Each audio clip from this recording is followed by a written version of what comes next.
திரைப்படம் மற்றும் தேசிய உணர்வுகளால் நிரம்பிய முந்தைய தமிழ் திரைப்பட தயாரிப்பாளரான கே. சுப்பிரமணியத்தின் மகன் திரு எஸ். கிருஷ்ணசுவாமி. இவர் ஐக்கிய நாட்டில் உள்ள தொலைக்காட்சி சேனல்களில் இந்தியாவை பற்றி காட்டப்பட்டதை கண்டறிந்தார். தனது 20களின் தொடக்கத்தில் கொலம்பியா பல்கலைக்கழகத்தில் ஊடக படிப்பை தொடர்ந்த இவரின் அனுபவம் அவரை இந்தியாவை பற்றிய ஆவண படங்களை தயாரிக்க தூண்டியது. இந்த பின்னணியில் திரு கிருஷ்ணசுவாமி தனது படிப்பை முடித்தவுடன் 1963 தனது சொந்த நிறுவனமான கிருஷ்ணசுவாமி அசோசியேட்ஸை தொடங்கினார். அதன் வைர விழா சென்னையில் நடைபெற்றது. தேசிய கீதத்துடன் தமிழ்தாய் வாழ்த்துடனும் விழா தொடங்கியது. விழாவில் சிறப்பு விருந்தினராக நாகாலாந்து ஆளுநர் திரு இல கணேசன் கலந்து கொண்டார். கிருஷ்ணசுவாமி அசோசியேட்ஸின் நிறுவனர் டாக்டர் கிருஷ்ணசுவாமி முதலில் அனைவரையும் வரவேற்று பேசினார்.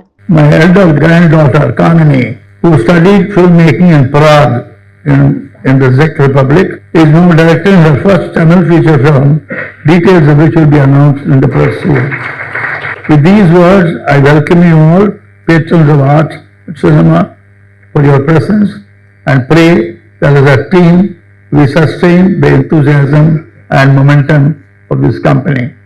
இதனைத் தொடர்ந்து நிறுவனத்தின் தத்துவம் குறித்து டாக்டர் திருமதி மோகன கிருஷ்ணசுவாமி உரையாற்றினார். I learned the art of making documentaries in a fast track and my first attempt to direct a film on the status of women in Tamil Nadu, one titled How They Left Hell Behind, got me an international award at Helsinki. We adopted the famous Tamil comedy novel Thukkarim Sambur, written by Devan, to Hindi belt. We brought the oldest Tamil twin epics Shilapadigaram and Manimegalai to the national audience in Hindi. We produced a 52-episode TV serial on the life of Swami Vivekananda to celebrate our Golden Jubilee, which got telecast in 2013 and had a repeat telecast in 2019. Now we are ready with the Hindi version for telecast during our Diamond Jubilee celebrations.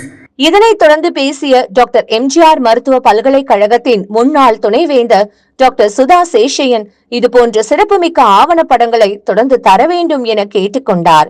60 வருஷம் various kinds of movies, documentaries, docudramas, videos, serials, இது எல்லாத்துக்கும் ஒரே ஒரு base, Indianness. I only wish இந்த மாதிரி படங்கள் future ஜெனரேஷனுக்கு மறுபடியும் ஸ்கிரீன் பண்ணி காட்டணும். இதே மாதிரி இன்னும் நிறைய படங்களை எங்களுக்கு நீங்கள் கொடுக்க வேண்டும். விழாவின் நிறைவில் நாகாலாந்து ஆளுநர் திரு இல கணேசன் கிருஷ்ணசுவாமி அசோசியேட்ஸின் நிறுவனர் கிருஷ்ணசுவாமிக்கு புகழாரம் சூட்டினார். நாட்டின் பாரம்பரியத்தை ஆவணப்படங்கள் மூலம் பதிவு செய்யும் பணியை கிருஷ்ணசுவாமி அசோசியேட் செய்து வருவது பாராட்டுக்குரியது என கூறினார். இந்திரா காந்தி தயாரித்திருக்கிறார் கிருஷ்ணசுவாமி. பாரத நாட்டுடைய சிறப்புகள் தெரியுமா? ஒரு காலத்துக்காகவே அவருக்கு பத்மஸ்ரீ கொடுத்திருக்கலாம். என்ன சிறப்பு கொதிச்ச வேண்டாமா? நம்ம நாட்டை பத்தி, எங்க நாட்டை பத்தி தெரியாம இருந்தாலும் கூட எங்க நாட்டை பத்தி கேவலம் பேசினா கொதிச்சாங்கிறது இப்ப தெரிய வேண்டாமா அவங்களுக்கு? இதுதான் தேசபக்தி. இப்பதான் எனக்கு என்ன புரியுது, கிருஷ்ணசாமி பத்தி எனக்கு தெரியும் நான் சொன்னது தப்பு இல்லை. இப்ப என்ன புரிஞ்சது தெரியுமா? நானும் அவரும் ஒரே பாதையில் தான் பயணிக்கிறோம். அவர் ஒரு துறையை தேர்ந்தெடுத்திருக்கிறார், நான் வேறு துறையிலே பணியாற்றுகிறேன் என்பது மாத்திரம் இந்த கூட்டத்திற்கு வருவதற்கு முன்பாக எனக்கு கிடைத்த ஆவணங்களை வைத்து என்னால் புரிந்து கொள்ள முடியும். அதற்காக என்னுடைய மனமார்ந்த வாழ்த்துக்கள், பாராட்டுக்கள். விழாவின் நிறைவாக கிருஷ்ணசுவாமி அசோசியேட்ஸின் நிர்வாக இயக்குனர் லதா கிருஷ்ணா நன்றியுரையாற்றினார்.